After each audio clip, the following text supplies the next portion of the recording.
Noon. We are holding today's meeting at Northern Middle School. That being no public comment, we'll proceed. We will come back at approximately 6 p.m. For the remainder of our public meeting this evening. Under Section 3-305B of the General Provisions article of the Maryland Annotated Code, there are 3 reasons the board will go into closed session this evening.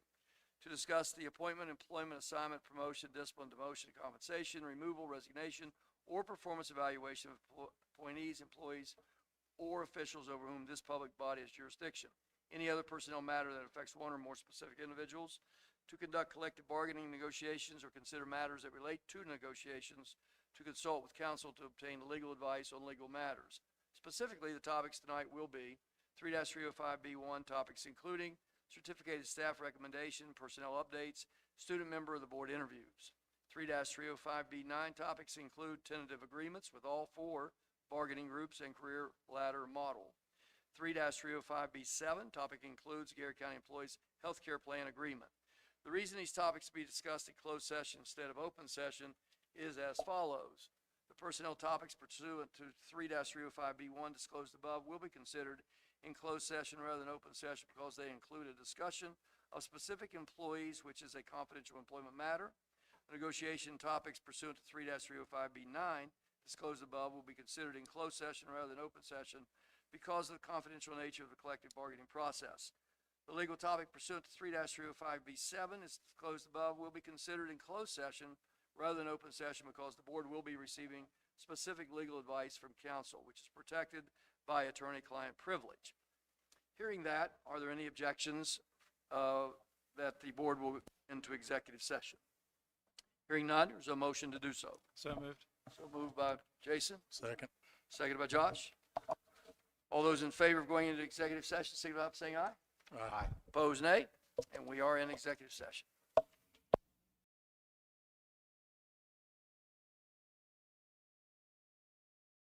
Welcome to the May 15th regularly scheduled Garrett County Board of Education meeting. Thank you all for coming this evening and giving up a nice warm evening.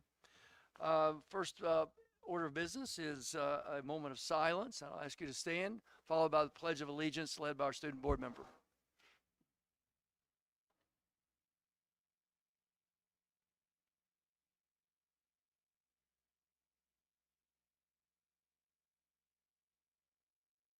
To the flag of the United States of America, to the republic.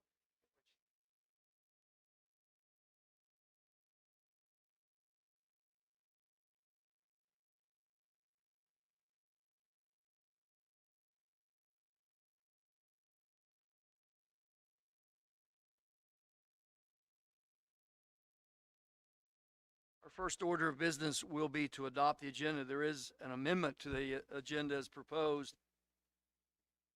CIP reallocation request will be added to the agenda later down in new business. So I'll take a motion to approve the amended agenda. Make a motion that we approve the amended agenda. A second. Motion by Jason, second by Sadie. Discussion. All those in favor of the amended agenda, please signify by saying aye. Aye. Those opposed, nay.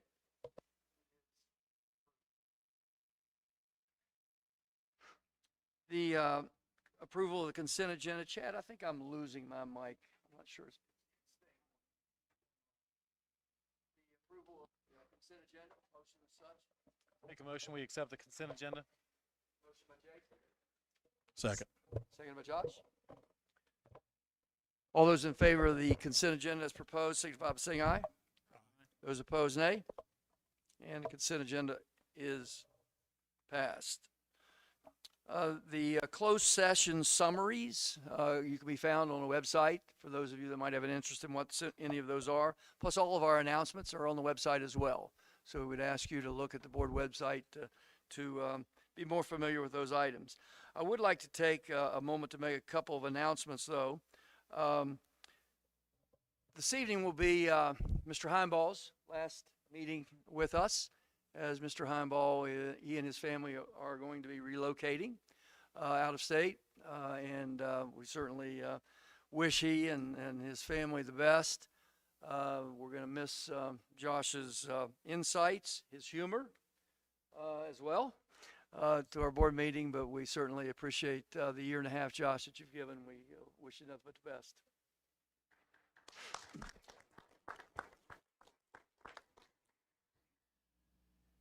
Also tonight, we had two wonderful young ladies interview for our student member of the board for next year. We interviewed both of them for some time, and they had wonderful references, wonderful recommendations from teachers and principals and everyone, and it was a very, very difficult decision. Either of those young ladies would make wonderful student members of the board, but the board did vote to ask Cadence Navidad to be our student member beginning in July of this year, and we're going to ask Miss Michaela Frazee, yes, Frazee was her last name, I'm sorry, to be the alternate as well. So we're looking forward to working with those young ladies. They're extremely outstanding and well-spoken.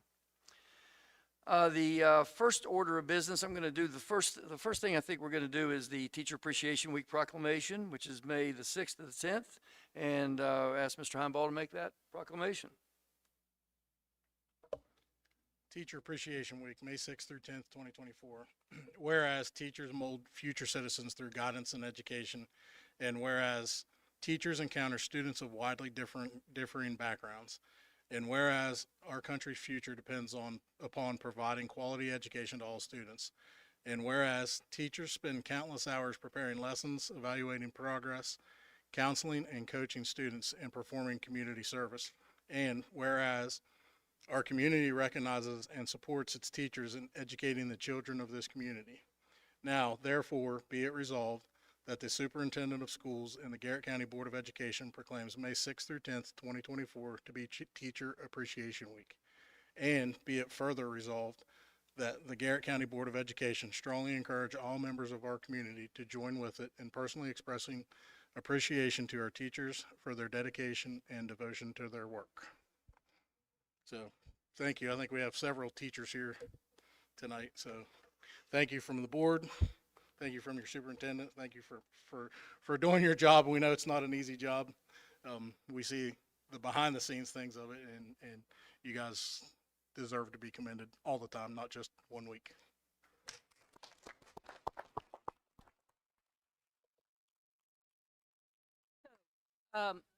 Mr. Woods, we have in the audience several past teachers of the year that are with us tonight, and we invited them so that they could join us for the recognition of American Education Week.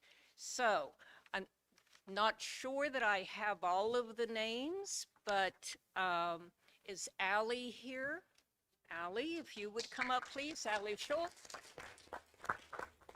Amy Beeman. Kista Powell. It's like is Kista Powell here? Yes. Heather Roth. Lori Burdock. Ryan Wolf. Aaron White. Angie Rush, Caitlin Boyard, who will be introduced twice tonight,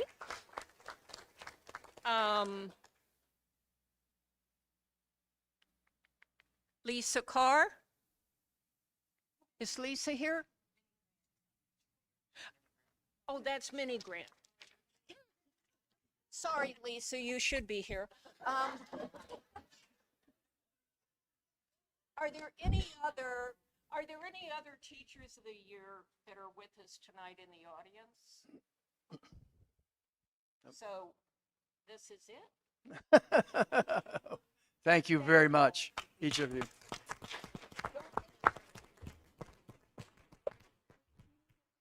With them in the proclamation.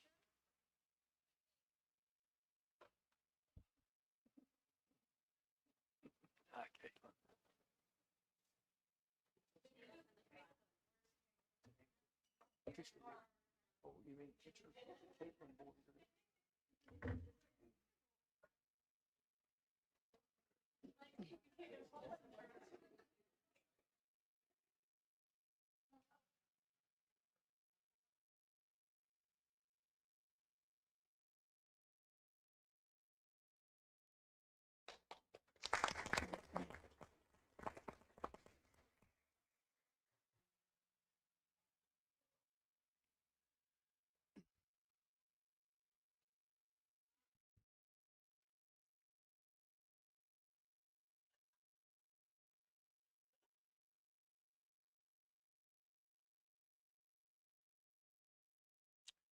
Our next presentation will be GCPS Foundation Teacher Mini Grant recipients. If there are any recipients here, if you would like to come up with Mr. Carr and Ms. Doughton, if you guys would come up as well with them.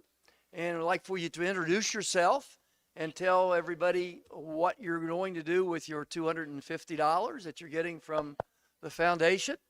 And let us thank you for all the extra things. Well, great. A lot of people came. Super. First of all, if you're not familiar, Garrett County Public Schools Foundation is a foundation was set up a number of years ago for people to make donations to help with many activities in Garrett County school system, and through the use of their board of directors that I've had the privilege of being an ex officio member of for the last 8 years now. I've watched them grow that money to use for many different things, one of which is mini grants. And each year we solicit from teachers throughout the county ideas that you might have that's above and beyond the resources that the county might have to give or your school might have to provide to you. And then we use that money to ensure that some of those things are done. So with that being said, whoever wants to go first.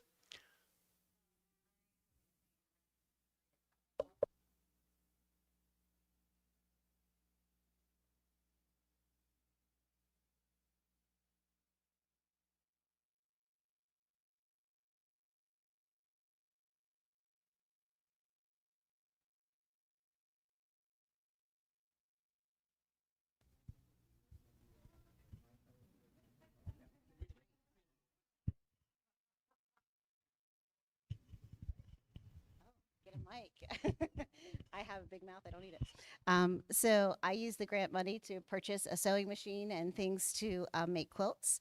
My Lego team this year did a quilt project for our art theme, and the quilt that we made was for the little girl Indy in accident who is having health concerns right now. We haven't given it to her yet, but we have it finished. We did a little quilting bee here at the school, and it's fantastic. So thank you very much. And Betty's out there in the audience. She is our expert sewer. She's the one that has helped us because I'm not the best. Good evening, Jason Shaw, Southern Garrett High School. The money was spent, and we've already got our reeds for clarinet, saxophones, and we also were able to get some mallets for percussion as well for the Southern Garrett Marching Band, just to ensure the students are well equipped. So we appreciate the funding. Thank you so much. I'm Lisa Shaw. I'm a special education teacher at Accident Elementary School, and I was able to use the money from the grant to purchase more ongoing adaptive materials for my inclusion students in the regular education classroom. You know, a lot of teachers get money at the beginning of the school year, and we need to, you know, keep up with the accommodations, the modifications, supplementary services. You know, we use a lot of stuff, we lose a lot of stuff. So it was really nice to be able to like purchase more of those things that we still needed to use throughout the school year. Hi, I'm Florence Friend. I'm a special education teacher at Yawk-Lades Elementary, and I used the money to buy books that were tailored to my students' specific interests. So I talked with their parents. You know, this kid likes turtles. This kid's like, you know, bats, horses, you name it, and purchased books that, you know, were tailored to those interests to get the students a little bit more excited about reading, and also get them talking more with their augmentative and alternative communication devices, which is for our nonverbal learners to be able to talk, to have a voice. And so I'll share a really brief little story. One of the students, the first time I read him the book about turtles, he had a communication board in front of him, and he doesn't usually communicate much. And his finger just shot over to again. He wanted to hear it again. So it definitely makes a difference. Thank you so much. I appreciate it. Hello, I'm Lisa Carr, and I used the grant greatly to improve the culture and knowledge of Mexico into my classroom. And we had a fiesta on Monday, so it's already spent. And the money was used to buy decorations and sombreros and food and stuff, and to just really get them into a culture, another culture, and know that it's out there and exists. So they had a great time, and I'm tacoed out right now. Hi, I'm Bethany Frieri, and I am a special education teacher at Accident as well.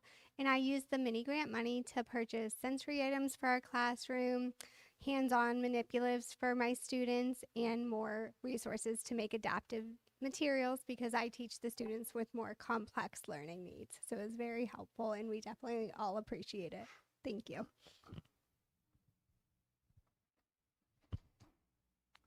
Well, thank you, each of you for coming, and each of you taking the time to, fill out the request, take the opportunity to enrich your classrooms and give your kids experiences that otherwise they wouldn't have gotten.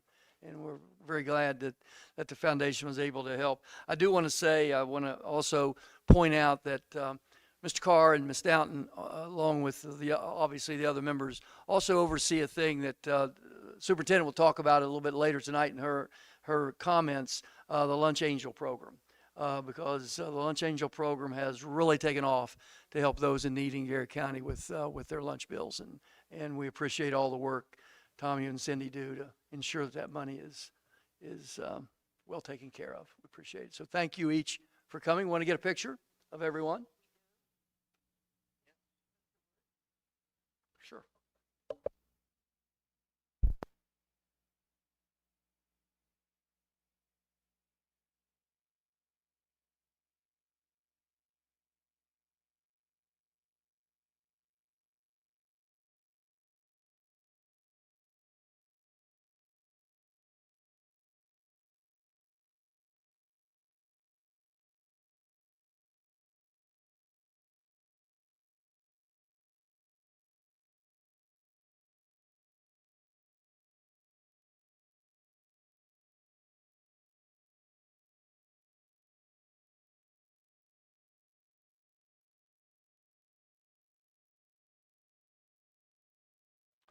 Okay.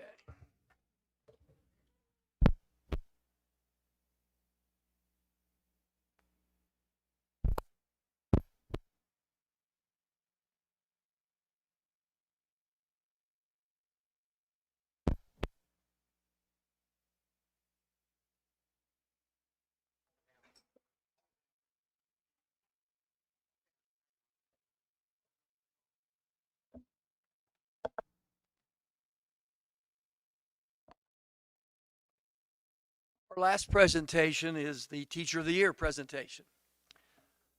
Garrett County Public Schools has named Ms. Caitlin Boyard the 2024-25 Teacher of the Year. Ms. Boyard is a special education teacher at Yacht Glades Elementary. She has taught for 9 years and has been in her current position for 4 years. Ms. Boyard received her master's degree in special education from California University of Pennsylvania in 2020, a bachelor's in elementary education from Frostburg State University in 2014. She coordinates special education services for her school and implements specially designed instruction. She works to promote inclusion practices and increase acceptance of students with disabilities.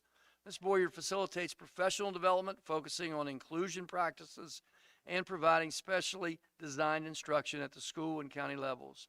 She is the head coach of the Yacht Glades Unified Bocce team and lead special education teacher for GCPS.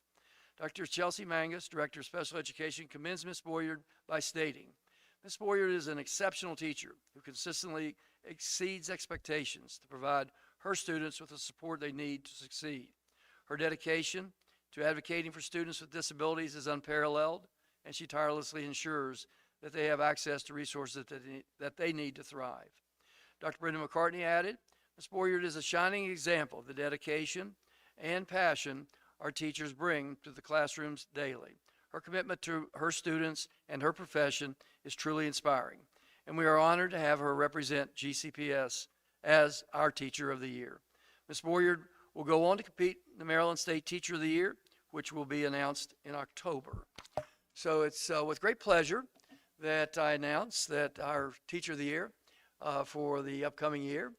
I'll just ask you one question before I announce. Who was your best high school principal? You better not say Mr. Maddie, or I'm keeping this. Oh, How about that? Congratulations, Caitlin Boyer, our Teacher of the Year.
Okay, thank you.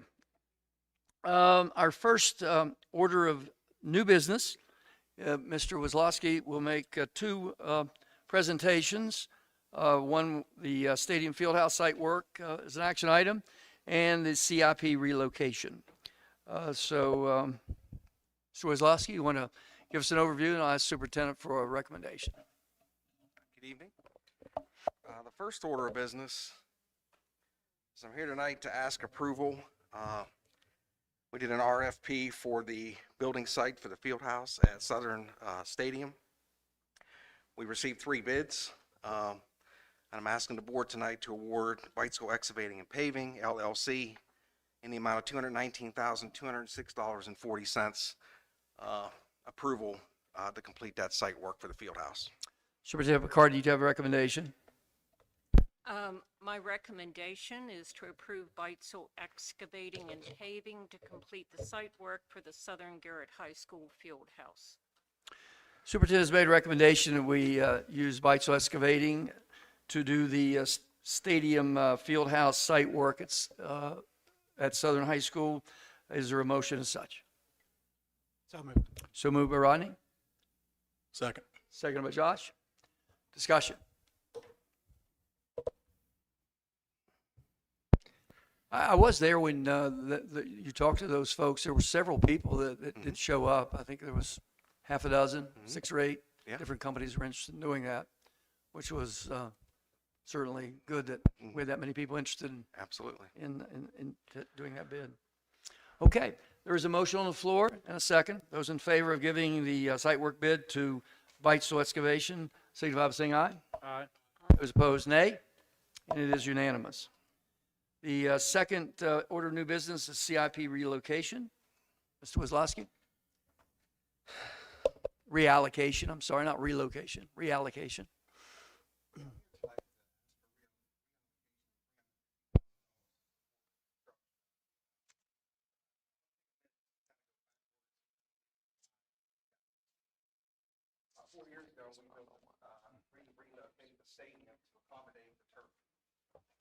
For 3 years ago or so, when we decided to relocate the stadium to put the turf field in to include the track, we made that decision as part of just the size of the soccer field and all that. So as that unfolded, it was obvious that we were not going to have a field house. So as part of this, the Southern Garrett Alumni Association took on a project to try to design and fundraise to build a field house down on the stadium. So we went through that process. We got an architect, designed a building, and went out to bid. The bids came in extremely high and not attainable for the fundraising efforts of the group. So as we do in normal construction projects, when that happens, we have 2 options. We can try to find more funding, which that number was not attainable, what the original bid came in, or we can work with the bidder, one of the bidders, to value engineer, try to bring the cost down some, and kind of work towards a solution. The solution was, or the idea was to land on, we needed to have restrooms and a concession stand. Because currently, right now, when there's a game, We're using porta johns for restrooms, and we're selling food items out of the food service trailers. So we don't want to continue that as we go forward. So we feel, as my role in facilities, that we need to solve this problem. So we got to a point where I came to the board, we talked about using the capital grant to fund the site work, which you approved, and I thank you for that. And Beitzel came in recently with a much lower bid. We're relocating the facility, and it'll accomplish what I talked about with the restrooms and the concession stands. So then it came to the part where does the money come from to kind of make up the difference. My understanding and knowledge is that the foundation has raised in the area of around $400,000, which left us about $350,000 short of where we are to accomplish the task. So looking at all our different pots of money and then having different conversations, we know we have a allocation from the county government in terms of CIP funding that was earmarked for the majority of the southern middle and southern high projects, but through a series of conversations and getting a letter of approval from Commissioner Edwards, I'm here tonight to request that we reallocate $350,000 from our local capital funding to fund the construction of the field house at Southern High School. Superintendent, do you have a recommendation? Yes, and I very much appreciate that summary of how we got to where we are at this point. And we do have a letter from Mr. Edwards allowing for the transfer of this fund. So my recommendation is to approve the reallocation of $350,000 from the capital improvement plan for use on the Southern High School field house project, allowing it to be completed. Superintendent's made a recommendation that we accept the letter from the commissioners to use of our CIP monies, $350,000 to complete the project at the Southern High School athletic field. Is there a motion as such? So moved. So moved by Josh. Second? Second by Jason. Discussion? No, I just think the public should know that Southern High School is not going to be receiving anything that Northern High School doesn't already have.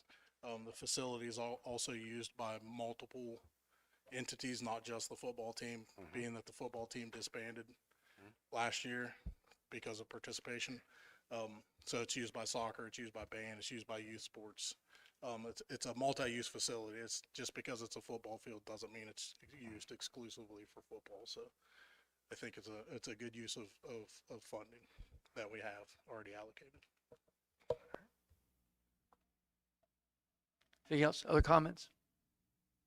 Okay, there's a motion on the floor and a second to accept the reallocation of $350,000 from our CIP fund from the Garrett County Commissioners to finish the project at Southern in finishing the field house. All those in favor signify by saying aye. Aye. Those opposed, nay. And it is reallocated. Thank you. We appreciate all your work, Mr. Wozlowski. I know you have put a lot of work into seeing the fruition of finishing that field. Thank you. Mr. Hummel is going to talk to us about the student handbook and the first draft of it.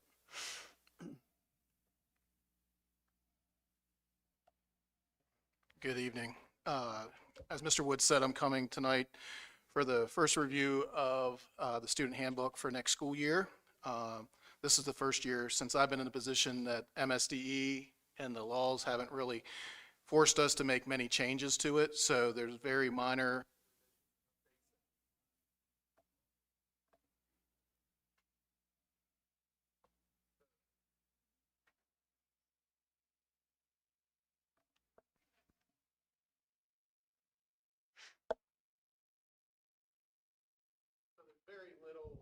revisions and updates, as you can see listed there. Some date changes, name changes, some things just with things that we deal with now, the world that we live in, vaping and cell phones that we added into a couple places. Probably the biggest thing was based on the August 8th, 2023 change of the student fuel charge policy. We had to update that in the handbook as well to reflect that. So I'll open it up for any questions. In all of my years of being in education in Garrett County, that's the least number of changes I've ever seen in my life. It's amazing. I was appreciative. Yeah, I'm sure. That's amazing. I'm sure there's many coming around the corner. So Oh, well, we still got this corner taken care of. Any questions, comments? Thank you. It's first read. Thank We'll you. adopt this at the next board meeting. Elementary health instructional materials review. And Ms. Mount, we'll look at those materials.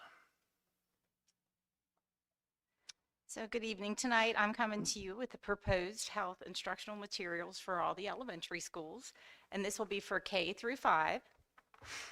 When we started with the committee, we made sure that we had people represented from every school. So we had classroom teachers as well as PE teachers on our health curriculum selection committee. And they were an excellent group. They asked a lot of questions and they thought about our community as they were selecting this. We had 3 different options that we were choosing from. But I do want to bring out, they ask a lot of good questions in regard to, Chad, there we go.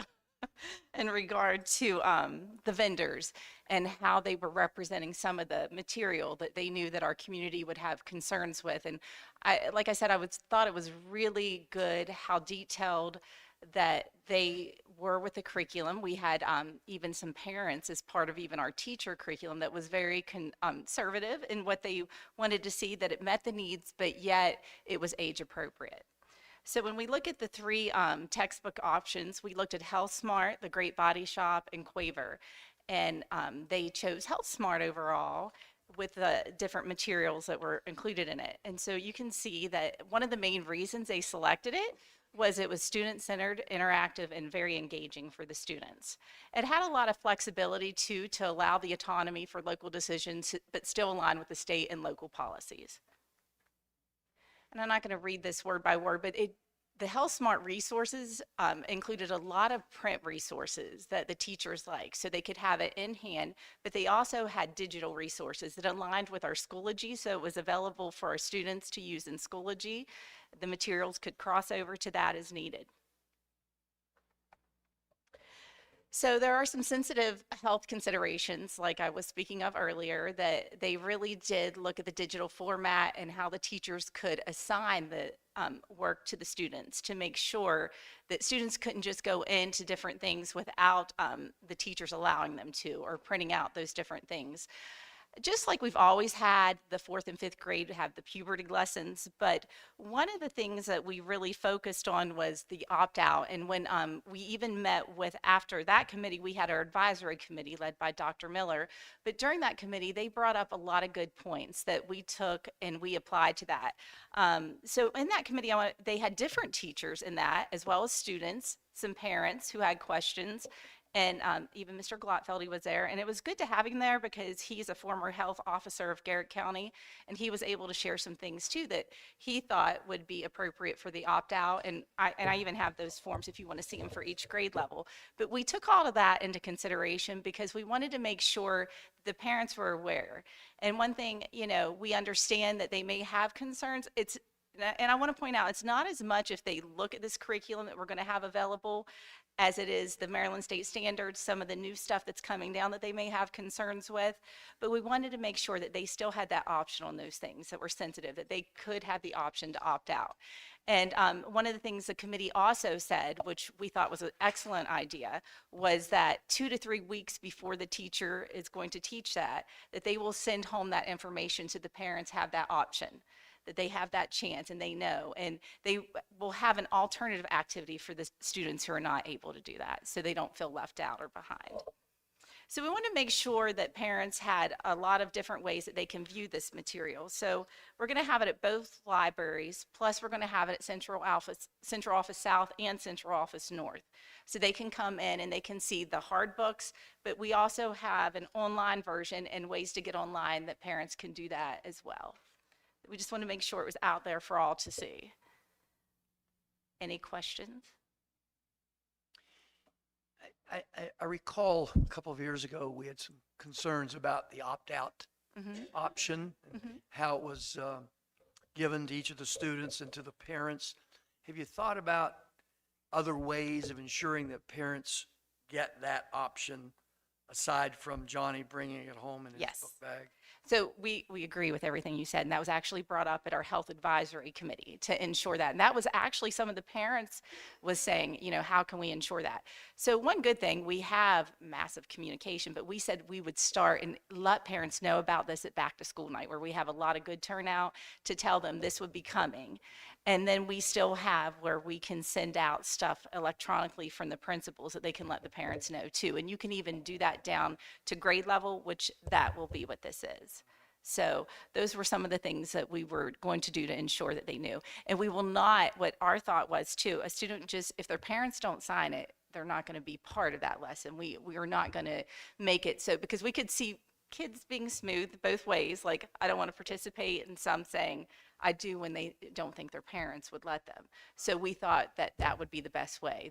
And we are going to train the teachers at the beginning of the year when we do this with the new curriculum, but also have them share different ways like that they're going to share with the students and as well as with the parents at that back to school night. I think that will be key, because back to school night is huge for the elementary.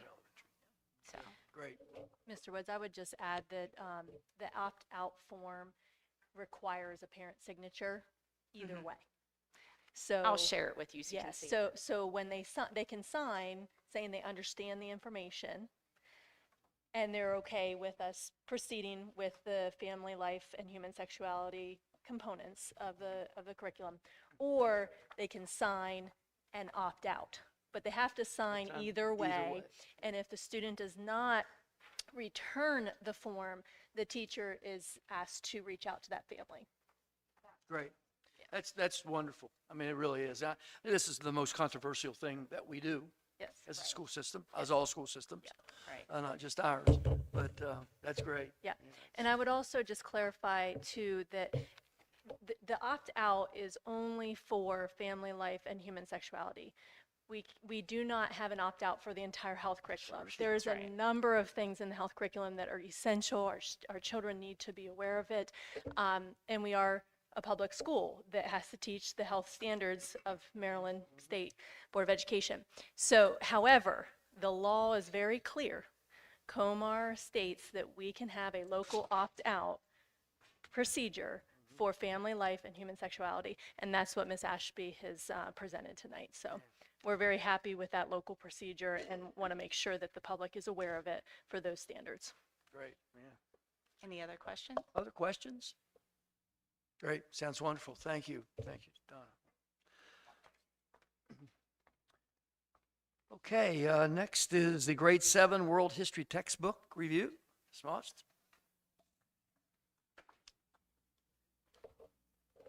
Good evening. I am bringing before you tonight for review the World History Textbook for 7th grade. Our team of a whole 3 teachers in our district met to review the curricular options, and they were pleasantly surprised at the options that are out there. They actually thought they might retain the old, and when they saw what was here, they decided this was a much better fit. So you can see it has the active journals. This is really the same program that we use in the elementary school. It builds the core knowledge, which builds comprehension, vocabulary, and background knowledge for the students. It incorporates the writing.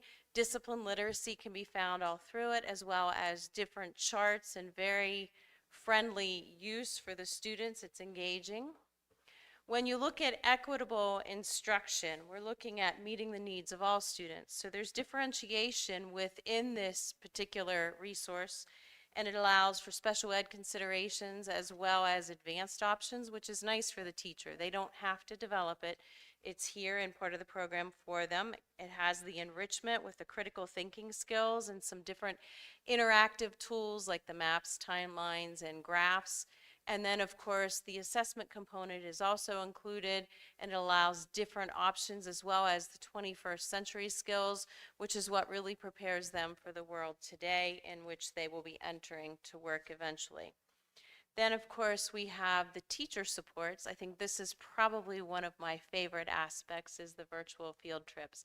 We simply can't fund ancient Egypt trips, so we can bring it to them in a digital manner. And then the other components like videos, songs, different scaffolds for complex texts are all here. That on-demand asynchronous learning is not a student component, but a teacher training component. So of course we always onboard with new products with the training from the company, but then if the teachers get into a situation where they just can't remember where something is or they want to try a different approach using the same materials, they have those digital components that they can review. So these materials will be on display here at Northern Middle as well as Southern Middle and Ruth Enloe Library in Oakland for anyone that would like to see them. And then Mr. Green will put up the public comment information as well as a news blast and offer the digital access as well. Questions? Okay, this is the first review, so thank you. We'll now go to some action items. Let's go to the 8th grade history. Absolutely. So I've presented to you last time about the U.S. history option, and it has some of the same components that you saw before with the DBQs or the projects that are the document-based questions, the primary and secondary resources, all of those components. We have put it out for public comment. There were none. No one commented either way, so based on teacher recommendation, this is the product that they desire to use, and we're asking for your support. Dr. McCarty, you have a recommendation?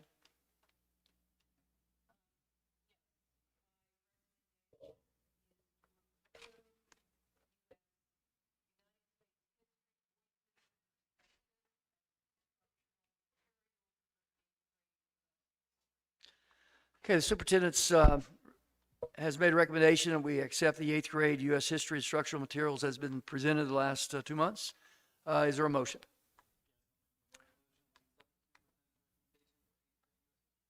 Motion by Mr. Van Sickle. Second.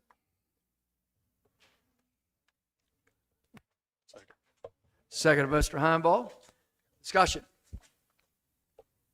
Hearing none, those in favor of the 8th grade U.S. history instructional materials as presented signify by saying aye. Aye. Those opposed, nay. And it is approved. Thank you. Thank you. High school environmental science instructional materials, also an action item. Dr. Miller. Thank you. I'm here on behalf of Amy Warnick and Paul Edwards. They presented last month on the environmental science instructional materials, and to my knowledge, there were no comments. Okay, there were no comments, and so this is the text that the teachers are recommending. So I'll leave it to Dr. McCartney. Dr. McCartney, recommendation? My recommendation is to approve your turn instructional materials for high school environmental science classes. Okay, superintendent's recommended that we accept the high school environmental science instructional materials as been presented to us. Is there a motion? Move to accept by Mr. Goffelty. Second. Seconded by Ms. Lillard. Discussion? All those in favor of the high school environmental science instructional materials as presented signify by saying aye. Aye. Those opposed, nay. And it is unanimous. Elementary music instructional materials, also an action item tonight. Ms. Ashby. So tonight it is action item for Quaver Music. The teachers really like it, and I guess we'll turn it over to Dr. McCartney at this point. Recommendation? Yes, the recommendation is we're going to buy a case of There batteries. is something wrong in the tonight. My recommendation is to approve Quaver Music for instructional materials for elementary music. Superintendent's recommendation to accept the purchase of elementary K through 5 music instructional materials. Is there a second? I'll second. Second by Sadie. Or I'm sorry, motion by Sadie. Is there a second? Second. I'm getting way ahead of myself here. Jason, any discussion? Hearing none, those in favor of the elementary K through 5 music instructional materials signify by saying aye. Aye. Opposed, nay. And it is unanimous. Thank you. Prolonged state of emergency plan. Action item. We're moving fast. Okay, so last month I was here to present a first read on the prolonged state of emergency plan. After that board meeting, we did get some updated guidance from the state that requires us to do a couple more things, which I believe we have satisfied. One of them was to confer with our county administrator, which we have done so. The plan was shared with Mr. Knoll, and he has responded by saying that he feels that it is a very strong plan. So that has been addressed. And then there's a attestation that the board president will need to sign once the board approves, and then also a rubric that will be submitted along with the plan. So in the board packet today, you have the actual prolonged state of emergency plan itself.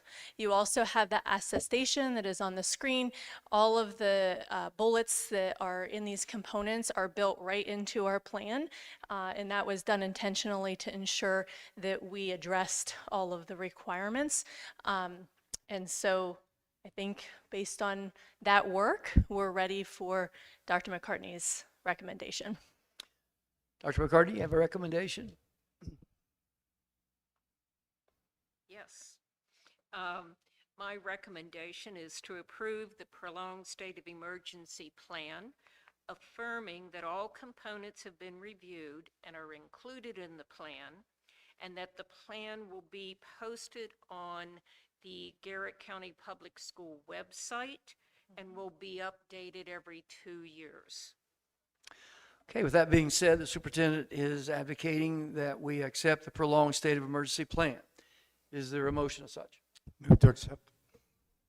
Yes, I'll move to accept the plan. Motion by Rodney Gloffeldy, Second. seconded by Josh Heinball. Discussion? Hearing none. Those in favor of the prolonged state of emergency plan as presented? Aye. Thank you.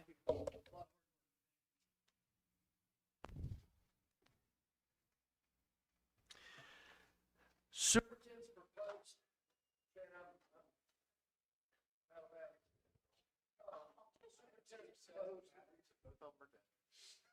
Here.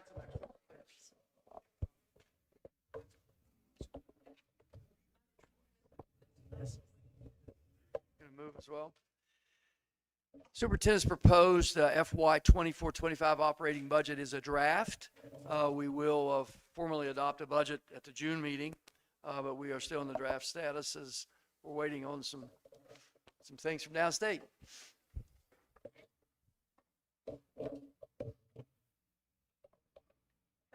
Hello there. This has been a long journey, but we are to present our budget tonight and are prepared to do so. I'm just waiting for the slide to show up. As you can see on the first slide, thank you. We've had several challenges as we were preparing our budget this year. We've listed some of these on the slide for you. You're already aware, of course, of the blueprint and that we are wrapping up funding from ESSER. We've also had a reduction in both our state and federal funding that we've needed to deal with, high inflation, and a slight decline in our student enrollment. I'm going to couple that with, it was only 2 days ago that we received some answers from our state partners as to how much money would be available to us through our state aid calculations. So I just want to take a moment to commend the finance office and Gloria for all of the fine work that they've done throughout the process, including working through some things yesterday so that we can sit here and very confidently share with you the major points of our budget for next year. So the next slide. Want that one? There you go. Good evening. First, I'd like to start by just letting everyone know that our budget at the schools district is based on fund level budgeting. And basically, we have three types of funds. We have the current revenue fund, we have a school construction fund, and then the food service fund. Under the current revenue fund, we have our unrestricted fund, which is our operating budget. There are restricted funds such as Title I special ed for the special programs. And then we have student activity accounts, which are basically bank accounts at the school level. The school construction fund, of course, is due to any work that's done at the sites or any of the buildings, major one-time projects like we discussed here this evening.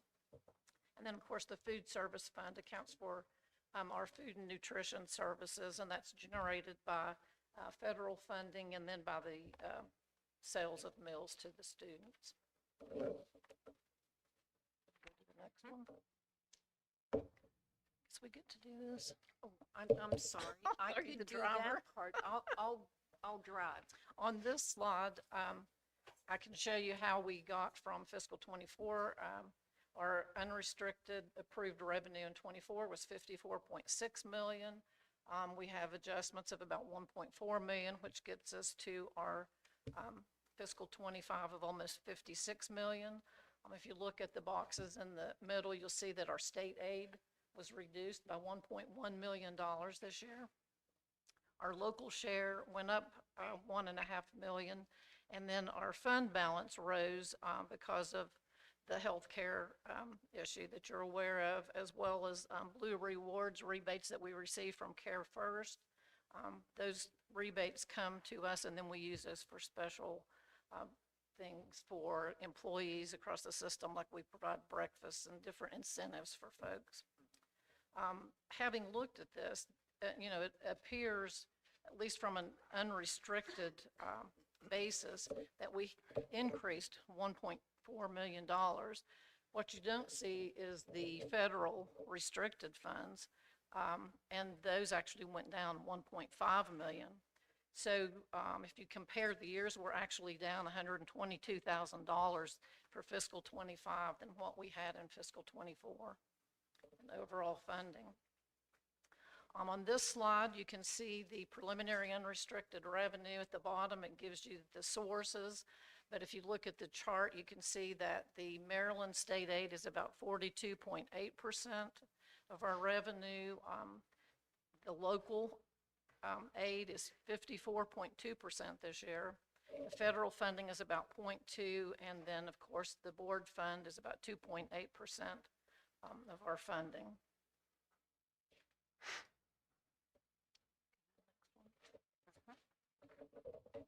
On this slide, you'll see that the unrestricted blueprint programs that we are covering, the state share covers about 18.8 million of that. The local share, the whole thing is used for blueprint funding, so that's 30.2 for a total of $49.2 million. In addition, from the state, we also received $1 million in a blueprint transition funding, which, as you may recall, will decline over the next several years as the blueprint's implemented. And then we also received about $59,000 for blueprint coordinator support. One thing that I'd like to point out about this, remember on the other slide, it was $56 million in our total unrestricted. 49% or 49 million of that is mandated by the state, how we spend our money. So that's 88% of our total revenue that they're mandating where we spend it. That only leaves us a little over $6 million in operating money for the whole year. And our transportation alone is over $4 million a year. So you can see the situation that we're facing. Just certainly, board members, any questions? It's a discussion about it at this Yes. point. blueprint coordinator's position, so we're getting 58,634. Yes, We make up the difference? yes. Yes. And we use that money to help support our chief academic officer position. We do not have a separate blueprint Right, coordinator. coordinator, right. Does that phase out, that 58, that amount of money? That blueprint coordinator, does that phase out?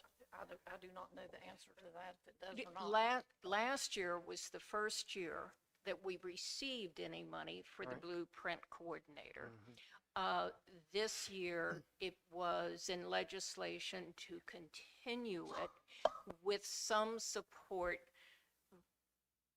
as the state and the blueprint is directing state money to be spent in certain ways. They are also directing some of our local funding to be spent in certain ways.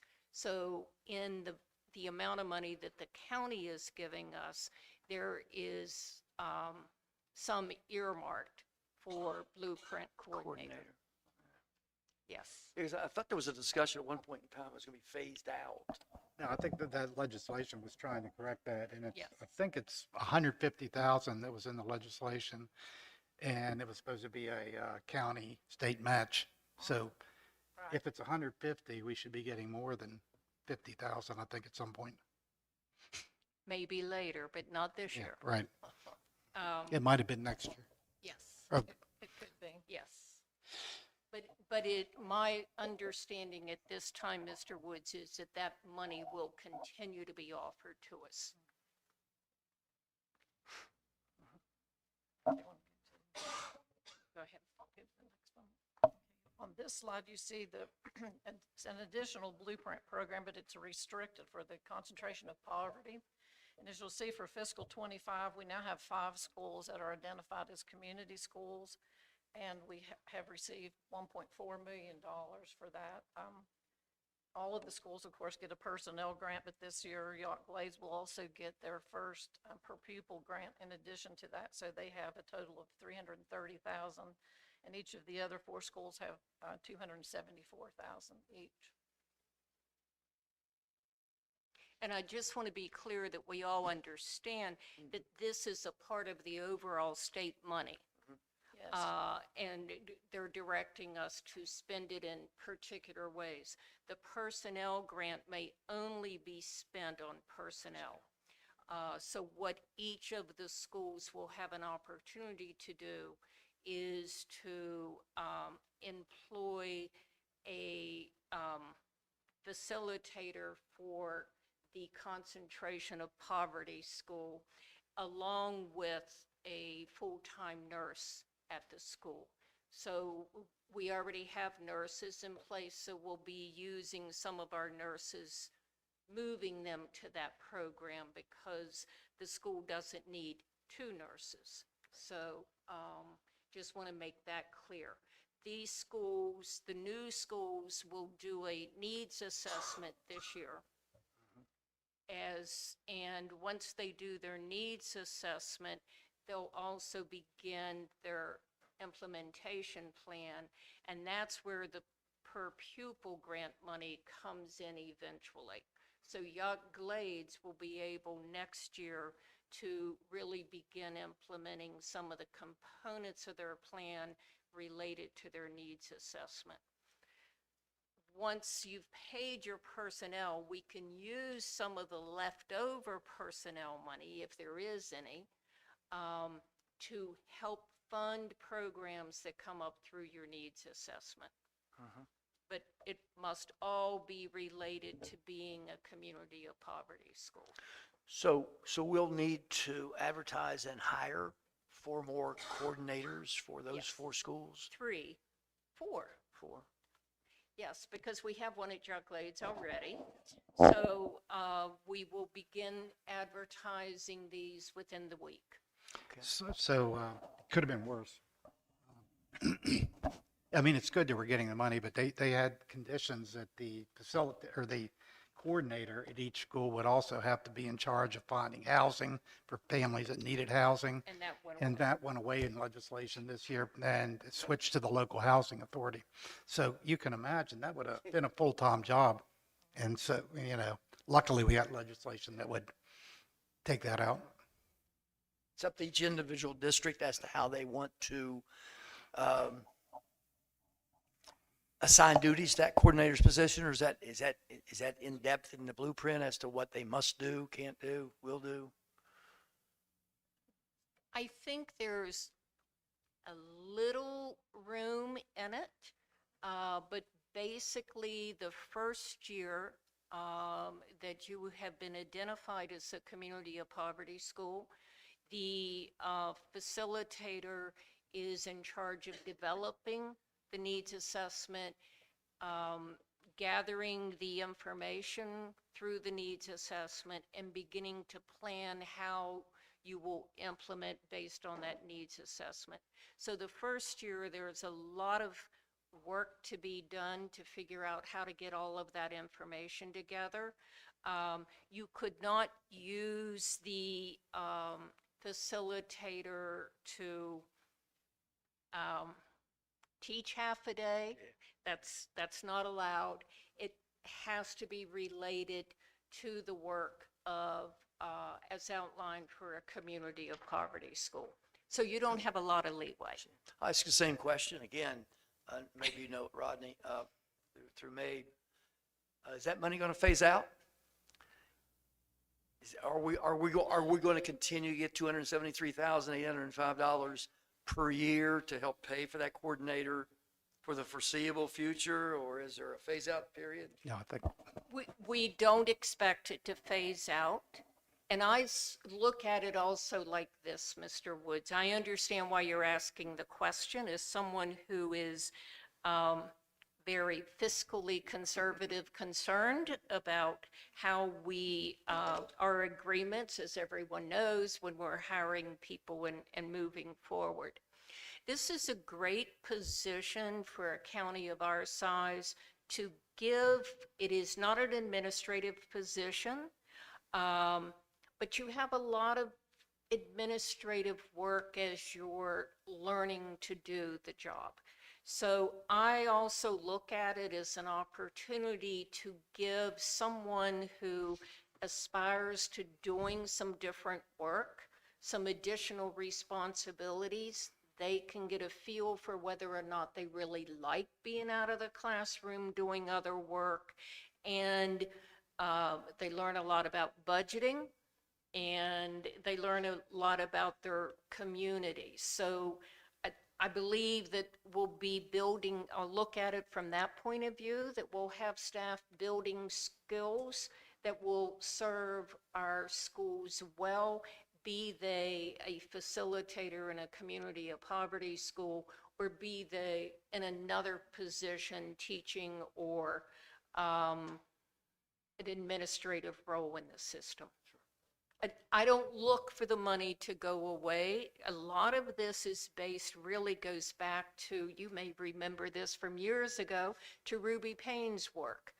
And she's had a lot of influence across the nation in helping develop these kind of programs. Yeah, we had an old assistant superintendent that drilled that into us. Yeah, Ruby Payne. yeah, I remember her. Yes. Any other questions before we go to the next slide?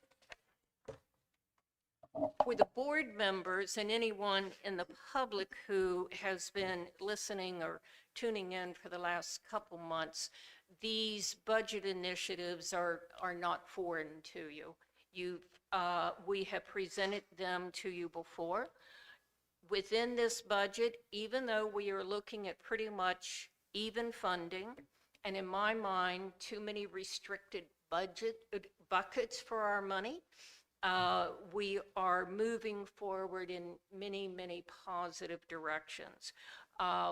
We're expanding and enhancing our early childhood education programs.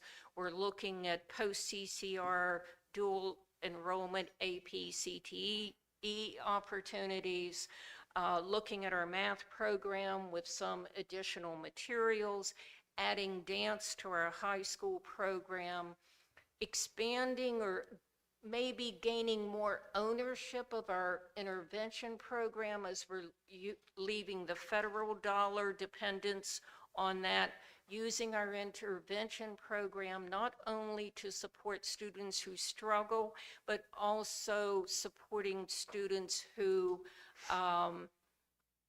achieve at a higher level, as we're looking at our gifted and talented program and using on-site intervention teachers to continue to develop that program. We all recognize that our social-emotional well-being of our students is very important and that we've had concerns in that area. So we're really enhancing our coordinated student services plan, looking at the addition of a social worker, being sure that every school has a guidance counselor pretty much full-time. We'll have 2 schools that share. That'll be Crellin and Swan Meadow, a half a day a week. The counselor will be available to Swan Meadow. As you just heard, we're developing our community schools. We also, with existing staff, will be setting up our alternative classroom at Dennett Road for grades 5 through 12. We will be staffing that classroom with a teacher and an assistant probably half a day, and working at Southern High the other half of the day. We continue to look at our efficiencies, reducing our full-time equivalent staff across the system. We've shared that with our staffing guidelines. We have not, as we've been developing this budget, we're not ignoring weighted student funding, but we're giving it sort of a back seat for a while until we have more direction from the state and we're better prepared for looking at weighted student funding, because we know we're going to include things at a school site like utilities in weighted student funding. What we had been looking at before was more salaries and wages, but there's a lot more to be sort of fed into that formula that we're just now beginning to figure out. So we're considering weighted student funding, but I can tell you our staffing guidelines are driving us right now more than that mandate. We've also, as we shared with the board, we're in a curricular planning mode where we have a 5-year plan trying to even some things out over the years so that we can plan a little bit more evenly in that curricular area. All of that being said, in order to balance the budget this year, one of the decisions that we made, we know that we will have some fund balance at the end of this current year. But until we do the audit, we won't know exactly how much that is.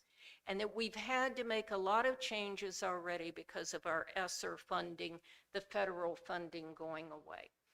So we are balancing the budget without considering any of those carryover funds from last year. So what we decided to do was put on hold some of the things that you saw in our first budget presentations. Things like the materials for science, we're putting those on hold for right now. That totals about $386,000. We don't need those materials until the following school year, but we need to get them in so teachers have an opportunity to become familiar with them. We will revisit this hold once we know our audit results for sure. Same for transportation. We are saving some money in transportation because we're realigning some things at the southern end. Since we're closing a school, we're not going to have some buses going to Southern Middle Broadford. that helps us save some money. We have applied for an ARC grant to get a couple smaller buses to use. That's going to save us some money. We can do the same with field trips. So we're putting some of that money on hold that was requested, and we will reevaluate that need once all of our dollars have settled in. Same with the timekeeping module for the finance department and for all of us to use. We estimate that's going to cost $100,000. Again, we're putting it on hold. So, and a couple other items are being put on hold so that we'll look at these and we'll come back to you after we know what our audit results are.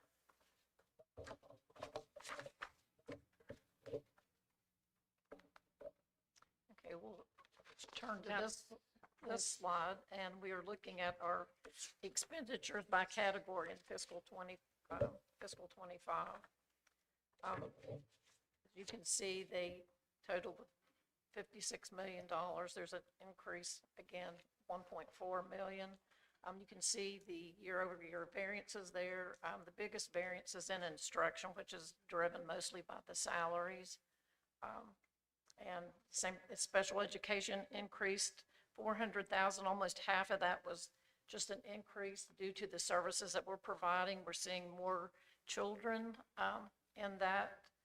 So those costs are going up. So we tried to align the budget to better reflect the services that we are going to be providing for the year. Health services, you'll see, was a decrease of almost $200,000. And again, that's related to salaries as we move the nursing positions and those other positions over to the community schools and that restricted funding. So that is coming out of our unrestricted money. An operation and plant, $273,000 increase. Most of that is due to inflation for custodial supplies and just things that we had been able to use ESSER funding for, but since that's going away, those costs are going up. Any questions on any other particular items there?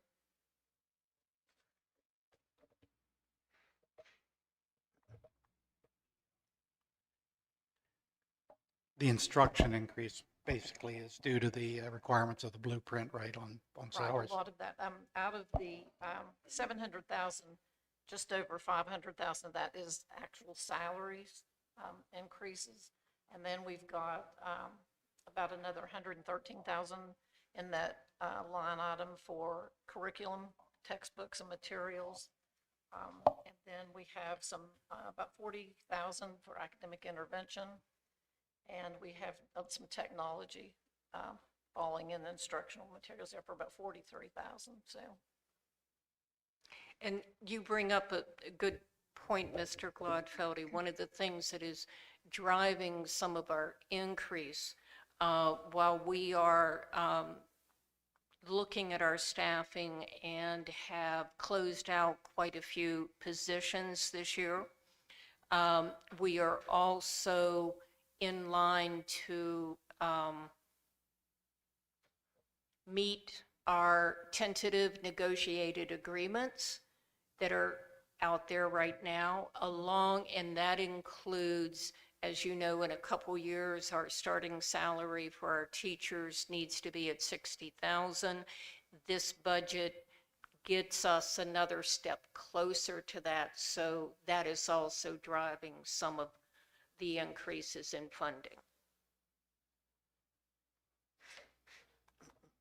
On the next slide, you can see a graphic representation of that. The instruction is about 41% of our unrestricted budget. Fixed charges is 21%, and the special ed's just 7%. Transportation is 9%, and then operations about 10% of our budget for the year. And I was curious about this particular slide, so I went back and looked at last year's graph. It's almost the same percentage. The percentages don't vary much at all, and they are the percentages are comparable to what we have seen in other counties. going to this slide, you see the expenditures broken down a different way by object. You can see the difference in salaries and contracted services. Again, supplies and materials are mostly inflationary cost increases. Any questions on that slide? I think it's pretty straightforward.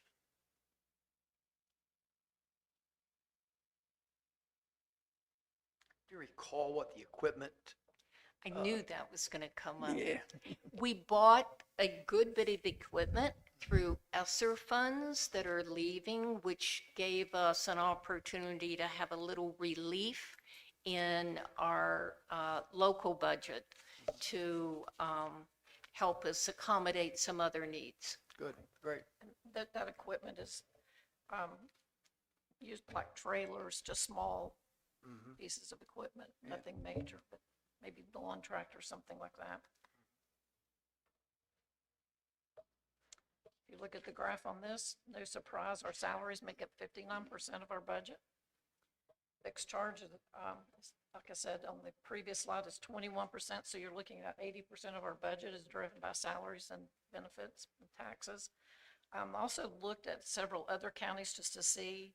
I looked at Allegheny County, Anne Arundel, and Frederick to kind of get a mix across different size school systems. All are within the same percentage range. Their salaries are anywhere from 58 to 59.5%, so we're right in the ballpark with everybody else.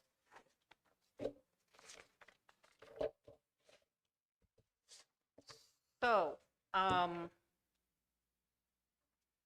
that is a summary of our budget for next year.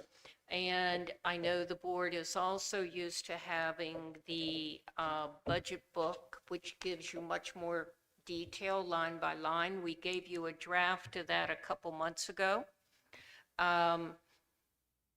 We will have that to you. Our plan is to have it out to the board by Friday.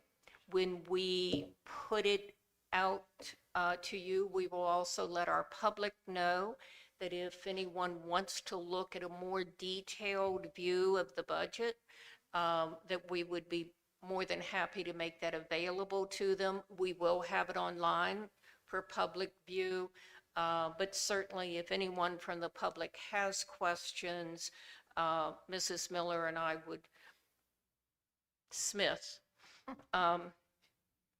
Mrs. Smith, it is not Gloria Miller, who was a nurse, and how many times do I tell myself that after, I can't tell you how I could not be more pleased with the work of Mrs. Smith and the finance department, and how embarrassing for me to miscall her last name again. I apologize, because it's been stellar work to pull this together. And anyway, my final point is, if anyone from the public has any questions regarding the budget or wants more detail, we would welcome them to contact either Mrs. Smith or me, and we would be more than happy to review any of the detail with anyone. Further questions?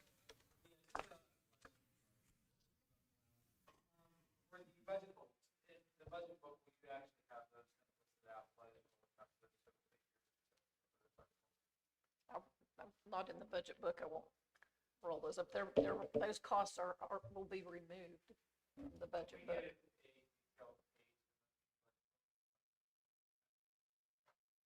It won't be in the book. Oh, you want me to put? Oh. Sure.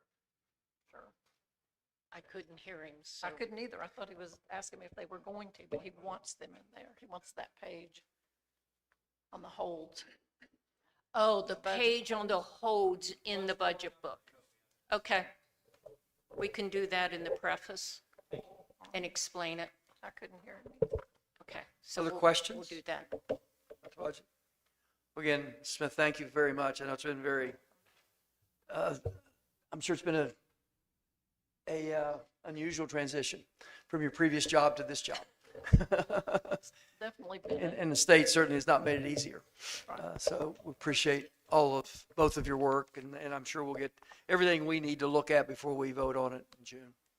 Thank you so much. I would like to reiterate what Dr. McCartney said. I'd like to thank the staff. I have an excellent finance staff, and they have really dug in and tried to pull all this together in a very short window, so. Please thank them for us. Yeah, you got it. No, it's been very difficult. We're very appreciative. We really are. I assume we didn't have any public comment, Jane? Yeah, nothing. Okay, let's move on and get wrapped up here. Student member report. Haley, what's going on? Okay, so GCASC, we had our last event for the year with our final General Assembly. Our main focus there was our officer elections. The majority of our team is graduating. I think 6 of the 7 this year were graduating, so it was a whole new team of people that got elected, so I'm really excited to see where they take the organization. We also had the opportunity to speak with Mr. Germain from Food Nutrition. He had some feedback from our members on school lunch options. I think it was a really good discussion. Our members also attended the Spring Leadership Conference. Here, myself and the GCASC President, Laura, presented a workshop on leading and building a productive team to different student leaders from across the state. Our members also had the chance to highlight a service project we did back in December for Heart for Animals. We collected donations and we made dog toys out of t-shirts. As for general student updates, both Northern and Southern High held their proms. I got to go to both and it seemed like they were really fun events. Southern Middle hosted its 8th grade dance and some different farewell activities as this is their last year there. Schools across the county hosted Teacher Appreciation Week activities. A couple examples, Northern High Student Council, we created a candy station in the teacher's lounge for them to take different things throughout the week, and we also had the travel mug come and they all got free coffee. And then Southern Middle hosted a luncheon for their teachers. Then Garrett County's annual Envirothon competition was held on April 30th with Southern High's team winning. Both Northern High and Southern High students attended the annual law day at the Garrett County Courthouse to learn about legal careers in the justice system in Garrett County. Then students from Northern and Southern Middle represented Garrett County at the statewide National History Day competition. I also want to highlight that spring sports are in full swing, and good luck to all of our teams there as they're finishing up with their playoffs. GACO and some of the FRC teams continued their competition season through April and attended the first World Robotics in April. And then a final point I don't have on my report, but I wanted to bring up. I had mentioned to you guys a few months ago that I was working with different student members across the state to create a handbook for different new incoming student board members. We finished that up, and it just has different information and our experiences as student board members. So I'll be sharing that with Cadence as she comes in and can be saved for future student board members. So that's everything I have.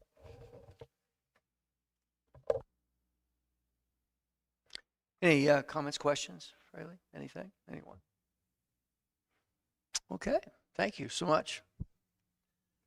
All right, let's move on to board member updates. Anything from board members they'd like to share? I'd just like to thank the board members, the superintendent, all of our staff for the past year and a half putting up with my antics, right?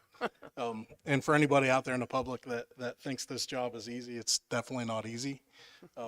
So I guess my recommendation is if you want to make a difference and you have issues with things out there that with the school system, then step up and apply for my position and see what it takes to put yourself out there for the public. Thank you, Josh. Because it's not easy. Yeah, we're going to miss you, Josh. I just a couple real fast things. I attended Northern's play at the Performing Arts Center. Very good performance. I really think these students do a great job in the arts programs at both Southern and Northern. So my wife and I attended that and had a good night. Second thing is Milton Nagel, the executive director of MABE, is going to come up and do a brief presentation to the board and to the public next month's meeting. You know, we talk about MABE a lot of the programs that they do, the advocacy they do on the part of all the local school systems, the programs that they have, the continuing education.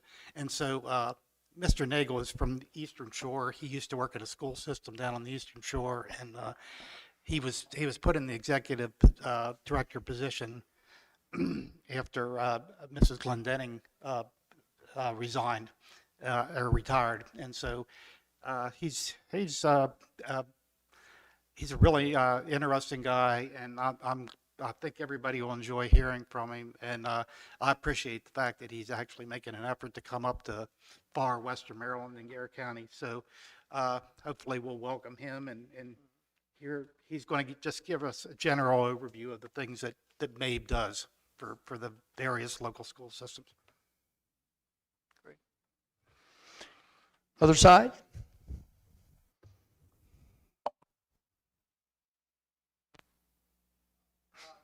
Many of us did this past week. We got to join in either luncheons or an activity with the Teachers of the Year throughout the state of Maryland. It was great to meet those individuals and welcome them to Garrett County, but also learn about some of the struggles that some of the other school systems are having. It's not just Garrett County problems, where everyone is seeing problems throughout the state as we kind of work through different challenges, whether they be budget or other things in the classroom. So it was nice to kind of hear what they're going through and how we can learn from each other. Anything? I was able to attend one of the celebrations for the teachers as well, and I agree with what you say with that.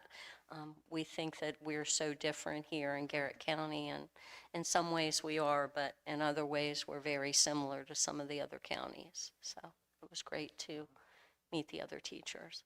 Yeah, it was a great group.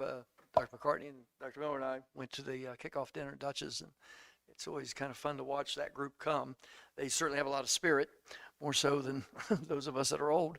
But they do bring a lot of the same dilemmas that we face. So it's nice to always have them come up. I would say to the public, be sure to look at the things going on in May. There are a ton of things that you can go to that our students will be involved in, from awards assemblies at the schools to things that the elementary schools are putting on, the graduation on June the 1st. So there's a lot of things in May. So take a look at that. There's a lot of opportunities to go out and support our kids. Dr. McCartney, anything? Anything you want to add about anything we've said? You're up next. Yeah, you can. Oh, I'm sorry. I missed that ratification. No, let's do that. Yes. Dr. Wilderson, ratification of the 2 bargaining group contracts. Good evening. This evening we are presenting to the board that we have ratified 2 contracts, one with AFT, which is the head custodian cafeteria managers, and GASA, which is our administrative group. I would like to thank all of the bargaining unit members from both sides. It takes a lot of work to come together. Everybody has what they believe should be negotiated, but we really had good spirit, good work, so I want to thank everybody for that. Another thing that I would like to highlight is that this is the first time ever, and I commend the board for agreeing to a 3-year contract. So we have a 3-year contract for FY 25, 26, and 27, that all negotiations is intact. We can come back to the table if there's something with funding or law changes, or if there's anything with healthcare that we need to consider. So again, I commend the board for agreeing to a 3-year contract. I think that saves a lot of time and aggravation, and I appreciate that. So at this time, we would like to recommend to the board to approve the ratification of a comprehensive agreement for AFT and GASA for the FY 25, 26, and 27 school year. Dr. McCartney? Dr. McCartney, recommendation? My recommendation is to approve the AFT and GASA contracts as summarized and presented by Dr. Wilderson. And I want to thank Dr. Wilderson for her stellar work in leading our negotiating team. Thank you. It's a great team.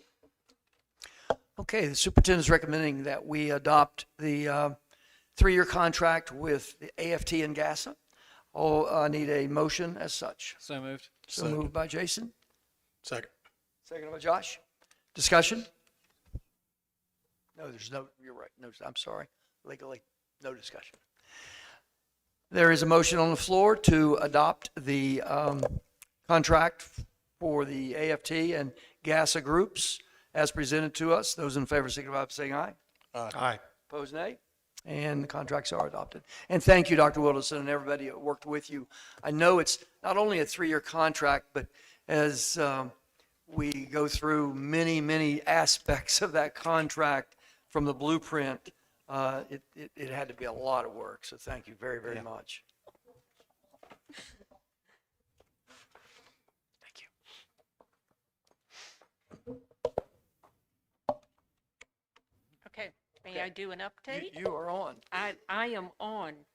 I do have a few items to update the board and members of the public with. Our Team 1629 GACO has been selected. You may already know this as the 2024 recipient of the Appalachian Laboratory Inspiration Award, and the team is being honored tonight at a special ceremony at the Performing Arts Center, where I think quite a few of us are going to try to scamper off to here in a couple minutes.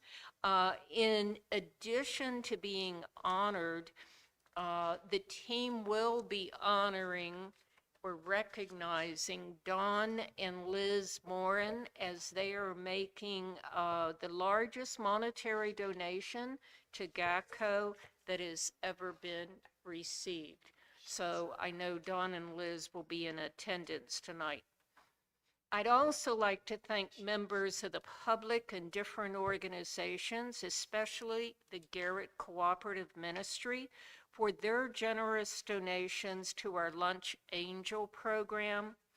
And when I think about the donation to GACO tonight and the donation to the Lunch Angel program, it just reminds me how lucky and privileged we are to live in a community that is as giving as our community is. Some important dates that I want to highlight for everyone so that we all stay in line here as we are closing out our school year. High school graduation is on June the 1st at the Garrett County Agricultural Hall building. Southern Garrett High School's commencement is at 10 a.m. and Northern Garrett High School's commencement is at 2 p.m. I also want to highlight our end of the school year plan. Broadford Elementary and Southern Middle School students' last day will be on June the 6th. And that day is a 3-hour dismissal for all students in the county. The remainder of students will have their last day of school on June 7th. And again, there's a 3-hour early dismissal on that day. June 10th and 11th will be work days for our teachers before they close out the school year and begin their summer activities of professional development, going to school to take additional courses and beginning to prepare for next year. But their last 2 official work days are June 10th and 11th. Beginning June the 17th through August the 23rd, I want to remind members of the public that all Garrett County public school buildings will be closed on Fridays, as staff will have an opportunity to begin working 4 10-hour days a week instead of 5 days a week. Last thing, almost, the June 11th board meeting is our next regular board meeting. We will be hosting that board meeting at Southern Middle School as we are closing that school out, and we will have information for the board as far as a contract for really the rebuild of that school into Broadford School. Finally, I want to thank Josh Heimball. I want to embarrass him a little bit. I could tell a lot of stories because we did work together at one point. But it has been a pleasure working with you. Maybe to my surprise. It's been a pleasure working with you, Josh, as I have come back to serve the system as interim superintendent this year, and I really will miss you. Your voice has been very important to this group. I thank you for that. That's it. I don't think you've ever had that many nice things said about you in your life. I'll make a motion to adjourn. Motion by Mr. Heimball to adjourn. Is there a second by Jason? All those in favor of adjourning, signify by saying aye. Aye. Those opposed, nay. We are adjourned.